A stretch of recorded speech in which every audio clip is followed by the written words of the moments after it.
Hello, I'm Lisa Garr, host of the Aware Show, and I always love interviewing people that have an amazing story, that have ad- have overcome incredible adversity and have thrived and lived to tell through it, but not only to tell, but to teach and to help. And sometimes the greatest way to self-healing is to help others. So if you are finding yourself right now at the end of a relationship, maybe you're struggling to find yourself and to rebuild yourself and to start over, and you really just don't want to go through it alone. It's too challenging to go through alone. Well, Denise Ann Willis has been there. She is a life coach, she is a speaker, and she is the founder of Life by Design, which is a company that she created to help you just right now in this situation where you might be going through some type of a deep transition. And she's committed to empowering women to rebuild their lives with confidence and self-love, which is the main point of all of it. And Denise also has over 30 years of overcoming personal adversities. She has been in toxic relationships. She has leveraged her experiences to inspire and guide women really to get back onto their path. She has a great book she's written about this in her story called The Book on Loving Yourself, because that's what it really comes down to, is loving yourself. She is a beacon for helping women get back on that path because when you love yourself, other things start to fall into place. So I want to say hello to Denise Willis. Hi. Hi, Lisa. Wow, you have definitely been through so much, and I have had the honor of knowing you through the last part of your journey where you really had to learn what self-love meant. But tell me, towards the beginning, how did it start out this way? Tell me a little bit more about some of your relationship struggles and what you went through. Well, I think one of the reasons I'm going to go ahead and tell you why I think they started, and then I'll tell you about the struggles. But it was the way I was raised. I was raised not to be able to speak up or stand up for myself. I had a very controlling mother who wanted me to please her, and the only way she showed me love was with conditional. It was all conditional. So yeah, I conformed. I wanted that love, so I did whatever she wanted. Of course, you have to survive somehow, and if the survival means that you are perfect to be loved, then that's what the survival is going to look like.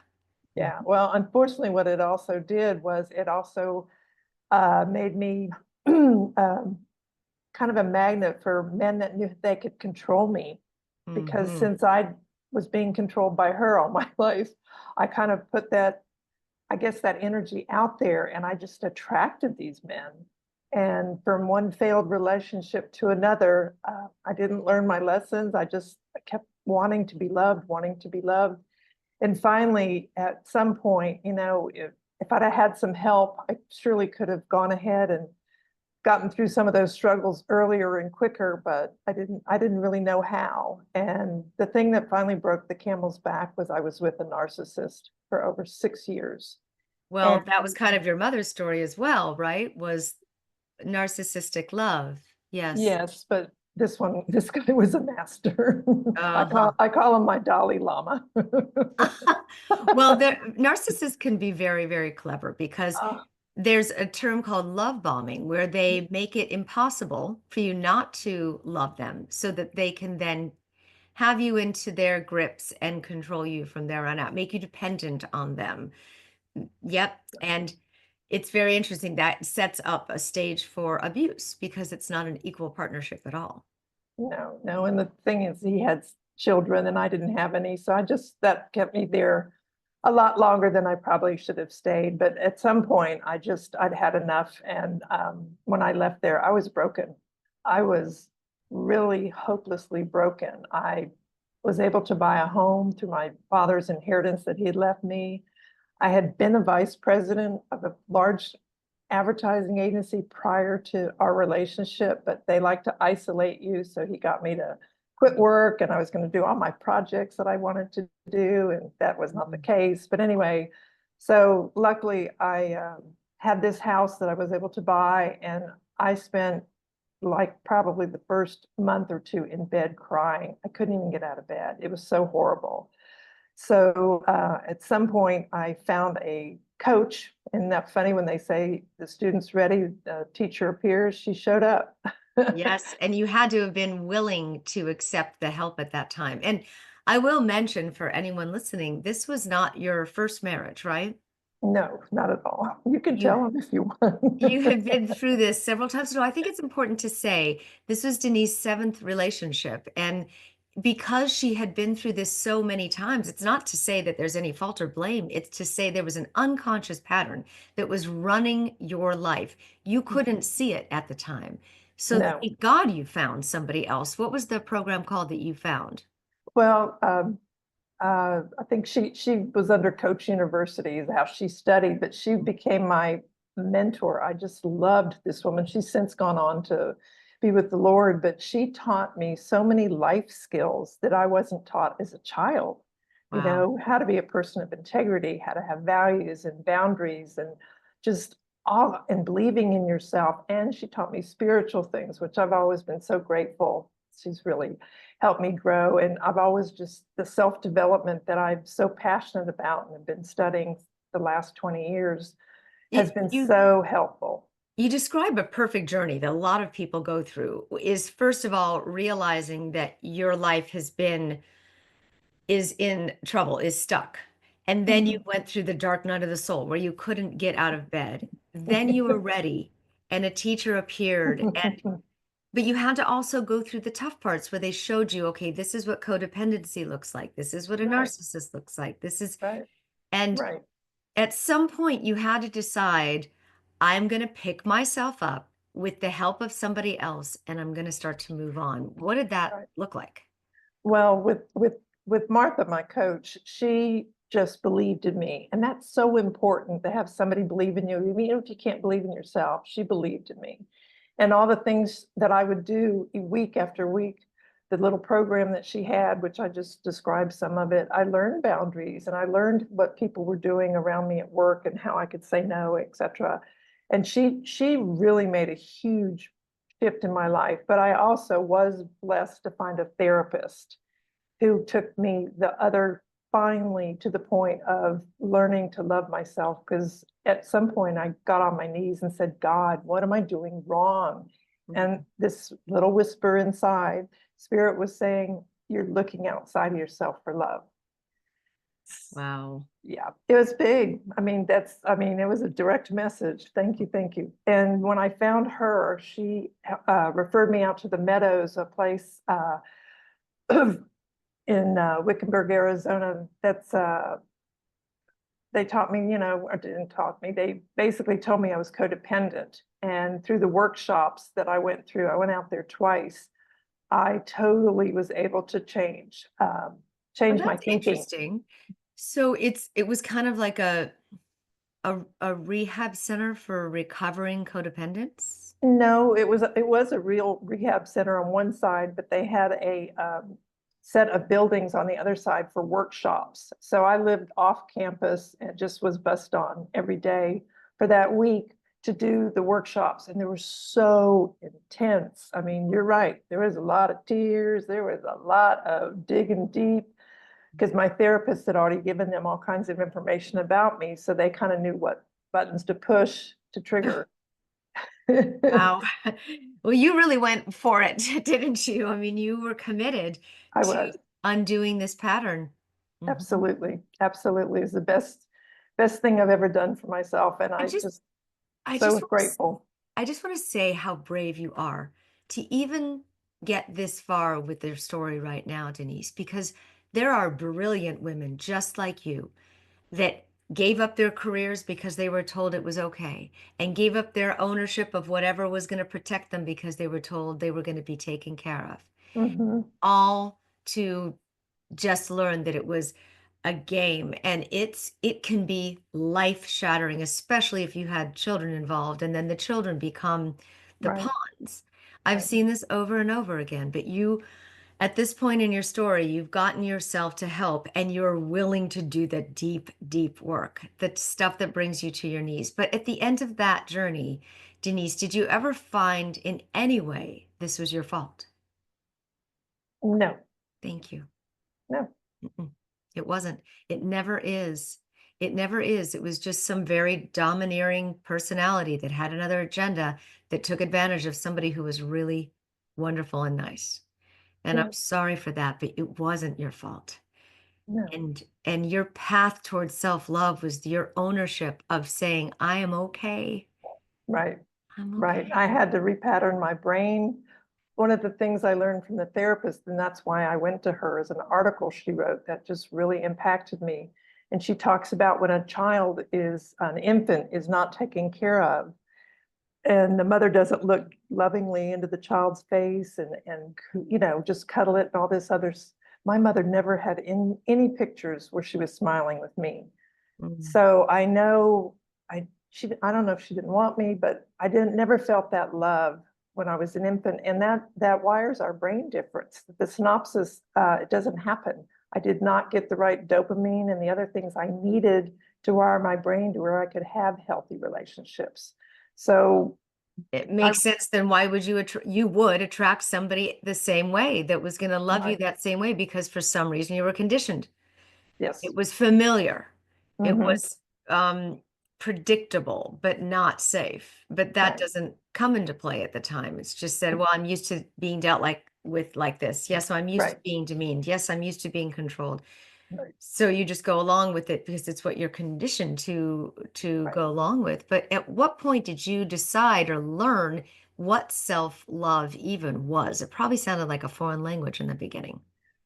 Well, part of it was started with my coach because of her believing in me and teaching me the basics. She taught me affirmations and boundaries and values and how to be a person of integrity, stuff I didn't know, stuff I should have probably learned as a child or in childhood. So that started it. And then with the therapist and the digging deep, that was part of it. And the other thing that I did, and that was it took me 8 years to recover. And I don't want anybody to have to wait that long, but I lived in my house. It was a testosterone-free zone, other than the repairmen that came in. I learned to love who Denise was. What does Denise like? I had always morphed into whatever someone else wanted. I didn't even know what I liked. So I spent all those years just learning who I was and developing wonderful girlfriends and having luncheons and stuff at my house and just start doing stuff for Denise for the first time and not for someone else. So I used to have a sign over my fireplace that said, "It's all about me." And that was never meant in a facetious way. It was, I had to remind myself, it's about me. I am allowed to have joy and love and do things for Tell myself. me about the book. Well, can I just show you a little Yeah. picture? Okay. Mhm. It's the book on loving yourself, how to overcome adversity and abuse. And it's basically my life story. It talks about my childhood, and behind every chapter is takeaways. So you can go in and they can take away information, even if they don't want to read the whole book. There's valuable information on each chapter between, the marriages, what a good relationship should be, the some of the skill sets I learned from my coach. And I actually ended up having cancer a couple of years ago. Oh my goodness. Mhm. Are you taking women through a course that can actually help guide them this way? Yes, I'm going to be taking 10 women on a 3-week, 6-session life coaching course. There'll be some various programs that I'll have, and also there'll be weekly Q&As, and we will have a little community, a safe place, a little Facebook Yes. area just for the women that are in my program, because they just need to know they feel safe, and they also need to be able to connect with other women. Because the one thing I love about women, we share. That's You how we do. learn. We My do. husband, he doesn't share anything. Once we're done talking about our lipstick and our nails, then we actually start sharing what really helps. Yeah, but I've learned so much from so many of my girlfriends or other women that I associate with that I wouldn't have known. And so I'm just so open that they're able to be open. But I do understand in this community, it will have to be a small, safe place just for the Yes. people that are going through this. I mean, I couldn't think of a better person to do this with is somebody who's not only been through this herself, but come through this. Well, let's just talk a little bit about this 6 week course because I think or it's a 6 session course and it's Right, 3 weeks. So right. 3 weeks to not only build community, but Denise has broken this down into these 6 sessions and it follows her book. So you also have that as a guide. Mhm. But it's called Loving Yourself, Building a New Woman. It Right. makes that title makes so much sense. Loving yourself, building a new woman course. It's all about rebuilding. And the first session is on safety, right? Safety and self-care. It's kind Okay. of a combination. And so that means feeling safe in your environment so that you can get to the next step. You have to feel safe first. Right. And not just the environment, even your electronics, changing passwords and making sure all that is also safe where somebody can't come in and not just hack you, but even the person that you've gotten away from, you want to be able to, technically, you need to block them. You need to have them not in any of those devices. Wow. That's genius. That's absolutely genius. Yes, because you might just forget and passwords need to get reset. And again, Mhm. it's all about empowering. And then the next session, then you really work on loving yourself, right? Yes, it's on the self-love. Yes. hmm What are some just like one or two tips towards self-love? Well, self-love, just be grateful. Gratitude is such a huge thing. Being grateful in the morning that you've woken up, that you're breathing your breath. I keep a gratitude journal and I write in it daily, or especially when there's a miracle, and then I can go back and read it, and it's just, oh my gosh, it just opens me up. But gratitude is um, probably one of the biggest things I think is I just being grateful. I totally believe in that and being grateful and writing down the things that are working. Mhm. Because if you look at what's working, you can expand on more of what's working, right? Right, But right, what we tend to do is get into that negative self-talk and that can perpetuate itself. And guess what it does? It creates more of the same. right, But if you say, this is going well, this is going right, I've got this micro joys. That's right, what I love to call them. right. And then session 3 is all about what? It's all on boundaries, and boundaries are not shutting the door, it's opening the door to who you're going to allow in your life and what you're going to allow respect-wise and other things. And I always tell people, no is a complete sentence. Mm, Sometimes you just have to say no, and you don't always have to explain why. When you get to the point where you're really caring about yourself, you're going to start saying no because you can't do everything for everybody and you don't want all your energy expanded elsewhere when you need to be doing some things for yourself. yes. And people pleasing and fear of missing out and all of that is what diffuses our boundaries. And it makes us give up on ourselves so that we can make somebody else happy. And at the end of the day, it doesn't really matter. All of the people, even though you might be trying to please them, they might not even care, which makes you Right. feel even more empty that you're chasing something that doesn't exist. So Mhm. if you do it for yourself, it doesn't matter if other people care about it or not, or if Right. other people like it or not, or like you or not. As Right. long as you're happy right here, inside here, and at the end of the night, you can put your head on the pillow and be peaceful. Mhm. That's a big, huge step. That's a big step, which leads to session 4. What is the session 4 about? Session 4 is on values. When I worked with my coach, I didn't know what my values were. And that was a very interesting thing because once I went through the lists of, you can find them on the computer, or I have my own list that I'll provide, and you just pick the top 10 that really resonate with you. And as you start to live your life, you align your life with it and your decisions, it just makes life a lot easier because everything you do is based off your values. Yep. Yep. Absolutely. And it shows up, it's a reflection in your life. And so Mhm. that has, what is session 5 then? 5 is self-esteem and confidence. It's how to get back there, some of the things that got swept under the rug during that relationship or got stomped on. And we will go through that and work on that with each other and within our community. I think that's going to be a big part of it, working through that one all the sessions are going to be important, but I think that one alone is going to help with the women support each other. Yeah. Like it's just wonderful. So that would be one of the ones I think is going to be very big in our community. I do love that as well. Women supporting each other. Very huge in our community. That's what community is all about. And then what does the last week look like? The last week is on affirmations, and I toyed with whether I should put that somewhere else in the program before or after. But in the end, that's what I chose, affirmations. And affirmations is a way to repattern your brain. Louise Hay, she talked about it. I like to do mirror work where I look in the mirror and I say my affirmations, and some people think, oh, you're just repeating it over and over and over again. And yes, sometimes you do, but at some point you start to believe it. Yes. I am a good person. When I first said that, I burst into tears because I didn't believe it. Took a Mm, long time, but um, there's a positive way to say affirmations of which I can teach them, and they're very powerful. They're very great. powerful.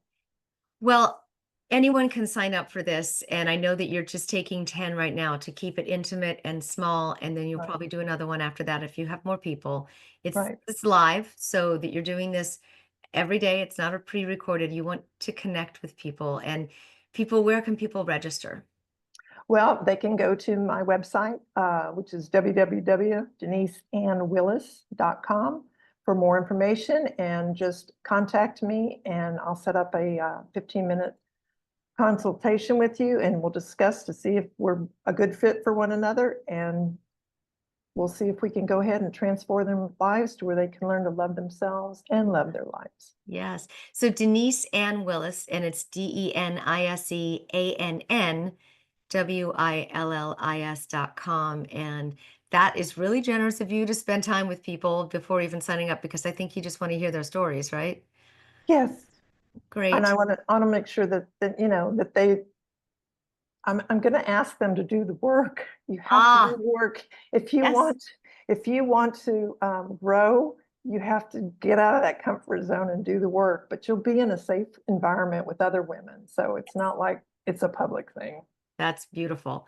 Well, thank you so much for just being a stand for women and for being a place that you can really give women power back again. Do you have anything to say, just last minute to say about that, of what your overall mission is?